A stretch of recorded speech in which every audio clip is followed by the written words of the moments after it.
Sir சொல்லிடலாம், தமிழ்நாட்டிலேயே முதல் வின்னர். அதுக்கு மிகப்பெரிய ஒரு வாழ்த்துக்கள். ஏன்னா எப்பவும் முதல்ல பல பேருக்கான ஒரு சாதனையை யாருமே செய்ய முடியாத ஒரு விஷயங்களை யார் முதல்ல செய்யறாங்களோ இதை பார்த்த உடனே இன்னும் பல நபர்களுக்கு பெரிய உற்சாகம் கிடைக்கும்.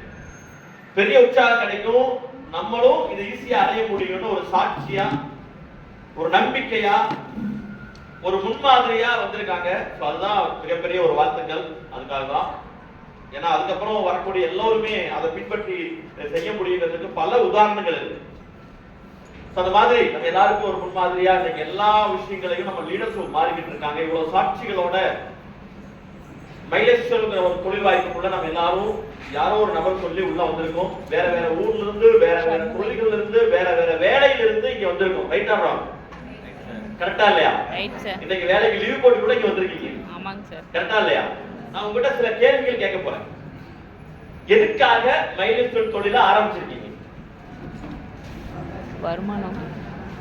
வருமானத்துக்காக மேடம் சொல்லிருக்காங்க. வேற லைஃப் ஸ்டைல் மாதிரி இருக்கு, வாழ்க்கையோட தரம் உயர்வதற்காக மேடம் சொல்லிருக்காங்க. அப்புறம் எனக்கு ஆரோக்கியம், என்னோட உடம்புல உள்ள பிரச்சனை சரியாகிறதுக்காக நான் மைலேஸ்ல ஆரம்பிச்சிருக்கேன்னு சார் சொல்லிருக்காங்க. அப்புறம்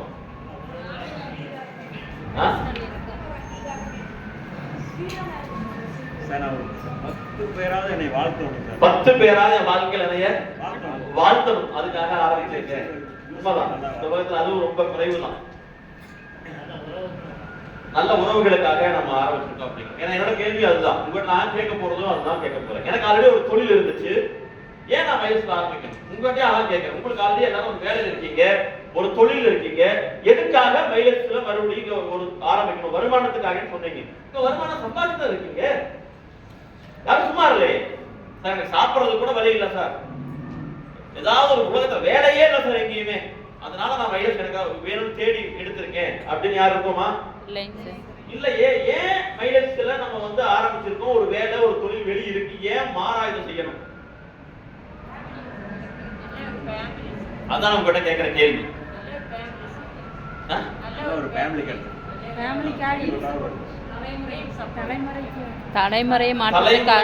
ஒரு இன்கம் அப்படிங்கிறீங்களா? ஆமாங்க சார். ரைட்.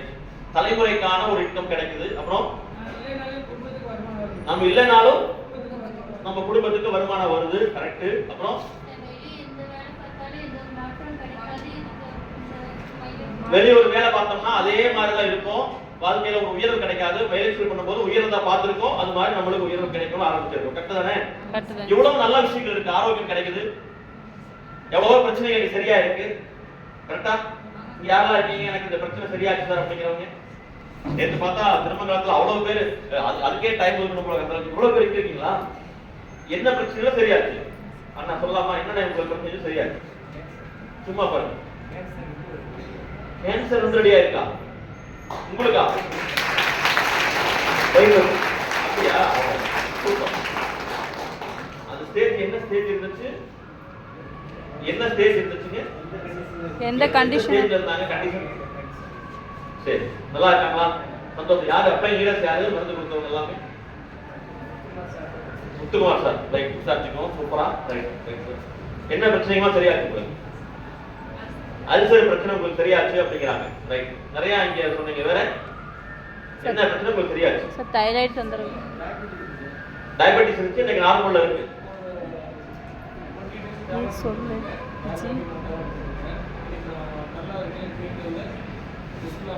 ஹெல்த்தியாவே எனக்கு நல்லா உணர முடியுது அப்படித்தானே சொல்றீங்க? முத்துக்குமார் சார் நிசா மேடம் அப்ளை கொடுத்தாங்க சொன்னாங்க. என்ன பிரச்சனை மேடம் சரியாச்சு? உங்க மகனுக்கு அவர் ரொம்ப ஆர்வமா இருக்கு, அவரே சொல்லட்டும். என்ன பிரச்சனை தம்பி? எந்திரிச்சு நில்லுப்பா. அதுக்கப்புறம் 95 அந்த மாதிரி மருந்து எடுத்து ஸ்டைரின் எடுத்து சரியாச்சு. என்ன காரணத்தால ஃபிக்ஸ் வர்றதுக்கான காரணம் இருந்துச்சு? மூளையில அடப்பது இருந்துச்சா சொன்னாங்களா? என்ன காரணம்? நரம்போட வீக்னஸ் மட்டும்தான். நரம்போட வீக்னஸ் மட்டும்தான். அந்த 95 வந்து நரம்புக்கான அவ்வளவு பலமா கொடுக்கக்கூடிய 95 சரியா இருக்கு. எவ்வளவு நாளைக்கு இருக்கா முதல்ல வரும்? இப்ப எவ்வளவு நாள் ஆச்சு அவருக்கு ஃபிக்ஸ் வந்து? எவ்வளவு நாள் ஆச்சு? 7 வயசுல இருந்து அவங்களுக்கு இருந்துட்டு இருந்த பிரச்சனை. 7 வயசுல இருந்து எவ்வளவு நாளைக்கு இருக்கா அந்த பிரச்சனை வரும்? ஒரு மாசத்துக்கு 2 டைம் ஆகுது உங்களுக்கு அந்த மாதிரி வந்துடும். அது வந்து பாதிச்சுன்னு தெரியும், எங்க இருக்கு, எப்படி இருக்கு, என்ன நடக்குன்னு தெரியாது, எப்ப வரும்னு சொல்ல முடியாது. அந்த மாதிரி திடீர்னு வந்துடும். அது அதோட பெயின், அதோட வலி அவங்கள விட கூட இருக்கிறவங்க அனுபவிக்கிறது ரொம்ப அதிகமா இருக்கும். இப்ப எவ்வளவு நாளா தம்பிக்கு வரல சாப்பிட்டு? இப்போ 1.5 வருஷமா தம்பிக்கு ஒரு டைம் கூட வரல அப்படின்னா ரொம்ப நன்றி. அப்படிங்க எல்லாத்துக்குமே வெல்காம் சாப்பிடுறீங்களா? அது இல்லை 95 வெல்காம் தொடர்ச்சியாவே எடுத்துக்கோங்க. நல்லா இருக்கு, இன்னும் நல்லா இருக்கு, சூப்பர். இதுக்கு நீங்க முன்னாடி இதுக்கு ஹாஸ்பிட்டல் நீங்க பார்க்கலையா? 7 வயசுல இருக்குங்கிறீங்க. 7 வயசுல இருந்து பையன் இவ்வளவு கஷ்டப்படுறாரு, ஹாஸ்பிட்டலுக்கு கூட்டு போகலையா? நிறைய ஹாஸ்பிட்டல் பார்த்துருக்கீங்க. ரிப்போர்ட் மட்டும் எவ்வளவு வச்சிருக்காங்க? சந்தோஷம். இது போதும், நிறைய நேரம் இல்லை. பாருங்க, நன்றி.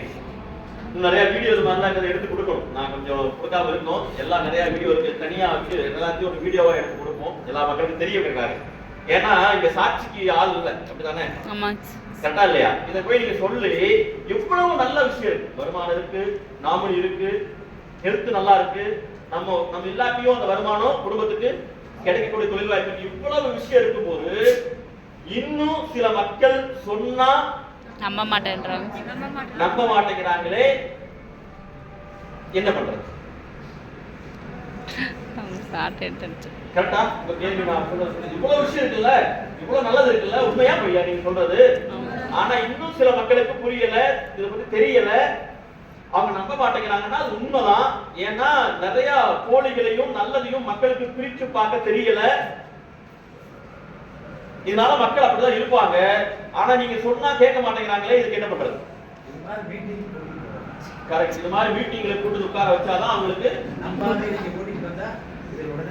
உடனே பண்ணுவாங்க. நான் எப்போ என்னோட வார்த்தையை சொல்லுவேன், கடவுளோட ஆசீர்வாதம் தான் எனக்கு இந்த வாய்ப்பு கொடுத்தது, கடவுள் தான் இந்த வாய்ப்பு கொடுத்தாரு நான் சொல்லுவேன். நீங்க எல்லாரும் கொஞ்சம் உணர்ந்துக்கோங்க. நான் சொல்ற வார்த்தையில எனக்கு கூட்டு போனது ஒரு டாக்ஸி டிரைவர் தான், அழைச்சிட்டு போனார். ஆனாலும் அவர் ஏன் என்ன அந்த மீட்டிங் ஹால்ல கொஞ்சம் உட்கார வச்சிருக்காருன்னா அதெல்லாம் என்னோட தவம். நான் அதுக்கு முன்னாடி சரவணன் சார் சொன்ன மாதிரி என் மனசுல இருந்த தேடல், என்னோட கனவு, நான் வாழ்க்கையில முன்னேறணும், இந்த பிரச்சனை எல்லாம் தீர்க்கணும், அந்த கனவு அந்த இடத்துக்கு என்னை கொண்டு போய் அழைச்சி பண்ணி உட்கார வச்சிருக்கு. அதுக்கப்புறம் அந்த அப்படியே உட்கார வச்சு கூட என்னை விட்டுருக்கலாம். நிறைய ட்ரைனிங்ல கொண்டு போய் நிறைய சந்தேகங்களை கிளியர் பண்ணி நம்பிக்கையோட உற்சாகத்தோட என்ன வேலை செய்யறதுக்கு அந்த ட்ரைனிங்ல நான் போய் உட்கார வச்சாங்க. இதெல்லாம் கரெக்டான ஒரு லீடர்ஸோட என்ன கையை பிடிச்சு கொடுத்தாங்க.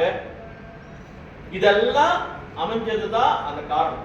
உங்களுக்கு மைலேஜோட வாய்ப்பு அமைஞ்சிருக்கு, இது ஏதோ நினைக்காதீங்க. முதல்ல இதுல நிறைய நம்ம விஷயங்களை கத்துக்க வேண்டியது. ஏன் சார் நம்ம சொன்னா கேட்க மாட்டேங்கிறாங்க அப்படின்னா பல கேள்விகள் உங்களுக்கு இருக்கும். மக்களுக்கு இதை பத்தி நிறைய பேருக்கு தெரியல, புரியல. அப்படியே இருந்தாலும் சில பேருக்கு தவறா புரிஞ்சிருக்கு.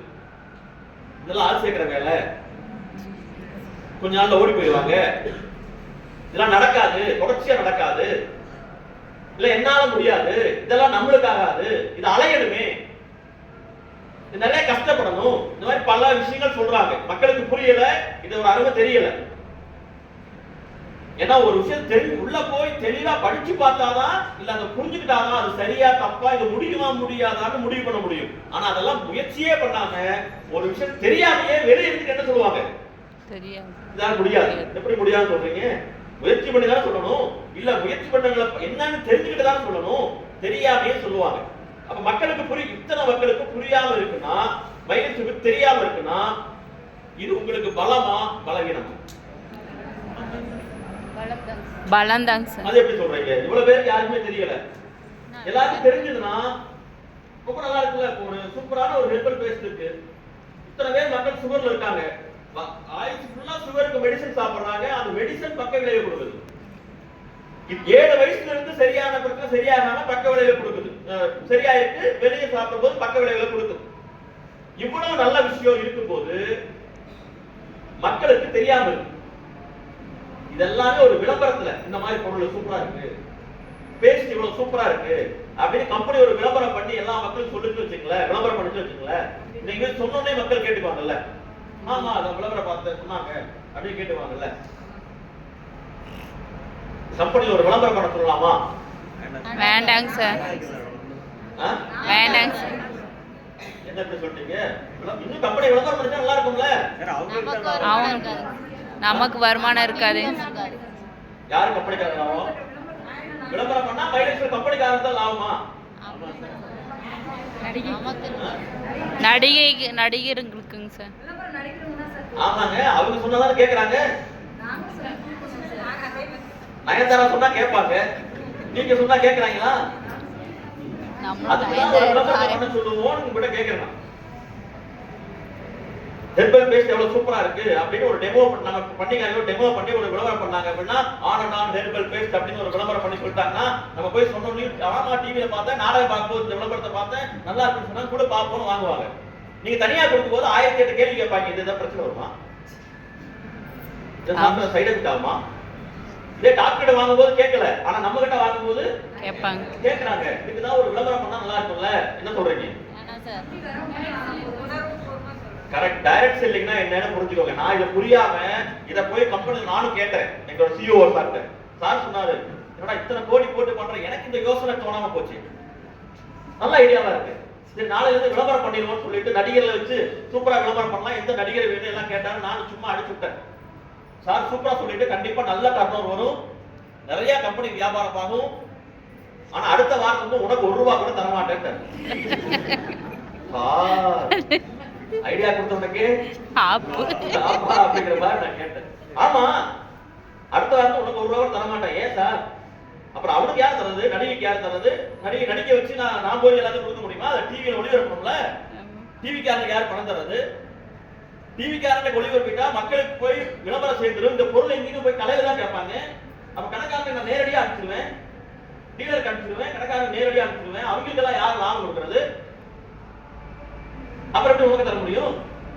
நீங்க முதல்ல எல்லாம் தெரிஞ்சுக்க. டைரக்ட் செல்லிங்னா என்னன்னு முதல்ல யாரு தெரியணும்? நமக்கு தெரியணும். உள்ள வந்தவங்களுக்கு டைரக்ட் செல்லிங்னா என்னன்னு தயவு செய்து தெரிஞ்சுக்கணும். இங்க விளம்பரம் வராது, டிவில வராது, யாரும் சொல்லி தர மாட்டாங்க. இது இது பலம். இப்படி இருக்கிறதுனாலே மக்களுக்கு இதை பத்தி போய் நம்ம சொன்ன உடனே கேட்க மாட்டாங்க.